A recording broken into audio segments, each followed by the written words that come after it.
ಸೆಲ್ಫಿಯೊಂದು ಮಹಿಳೆಯ ಸಾವಿಗೆ ಕಾರಣವಾದ ದೃಶ್ಯ ಸಮೇತ ಘಟನೆಯೊಂದು ಬೆಳಕಿಗೆ ಬಂದಿದೆ. ಸಾಮಾಜಿಕ ಜಾಲತಾಣದಲ್ಲಿ ದೃಶ್ಯ ಹರಿದಾಡುತ್ತಿದೆ. ಭಯಾನಕ ದೃಶ್ಯ ಮಾತ್ರ ಸೆಲ್ಫಿ ಪ್ರಿಯರನ್ನ ಮತ್ತೆಂದು ಹೀಗೆ ಮಾಡದಂತೆ ಎಚ್ಚರಿಸಿದೆ. ಮೆಕ್ಸಿಕೋದ ಇಡಲ್ಗೊದಲ್ಲಿ ಈ ದುರ್ಘಟನೆ ನಡೆದಿದೆ. ಚಲಿಸುತ್ತಿದ್ದ ರೈಲನ್ನ ಕಂಡು ಸೆಲ್ಫಿ ತೆಗೆಯಲು ಹೋದ ಮಹಿಳೆಗೆ ಟ್ರೈನ್ ಗುದ್ದಿ ಸಾವನ್ನಪ್ಪಿದ್ದಾಳೆ. ಮಹಿಳೆ ಸಾವನ್ನಪ್ಪುವ ವಿಡಿಯೋ ಕ್ಯಾಮೆರಾದಲ್ಲಿ ಸೆರೆಯಾಗಿದ್ದು ಸಾಮಾಜಿಕ ಜಾಲತಾಣದಲ್ಲಿ ಹರಿದಾಡುತ್ತಿದೆ. ಟ್ರೈನ್ ಕೆನಡಾದಿಂದ ಮೆಕ್ಸಿಕೋ ನಗರಕ್ಕೆ ಪ್ರಯಾಣಿಸುವ ಸ್ಟೀಮ್ ಇಂಜಿನ್ ಆಗಿದ್ದು, ಇದನ್ನು ಕಾಣಲು ಅನೇಕರು ರೈಲ್ವೆ ಟ್ರ್ಯಾಕ್ ಬಳಿ ಕಾದಿದ್ದರು. ಇದು ಇಡಲ್ಗೊದಲ್ಲಿ ನೋಪಾಲ ಡಿ ವಿಲ್ಲಾ ಗ್ರ್ಯಾಂಡ್ ಮೂಲಕ ಹಾದು ಹೋಗುವ ಲೊಕೊಮೋಟಿವ್ ಎಕ್ಸ್‌ಪ್ರೆಸ್ ಆಗಿದ್ದು, ಅನೇಕರು ಈ ರೈಲನ್ನ ನೋಡಲೆಂದೇ ಇಲ್ಲಿ ಕಾಯುತ್ತಿರುತ್ತಾರೆ.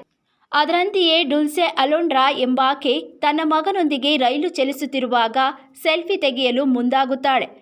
ಆದರೆ ಈ ವೇಳೆ ವೇಗವಾಗಿ ಚಲಿಸುತ್ತಿದ್ದ ಟ್ರೈನ್ಗೆ ಆಕೆಯ ತಲೆಗುದ್ದಿ ಅಲ್ಲೇ ಸಾವನ್ನಪ್ಪುತ್ತಾಳೆ.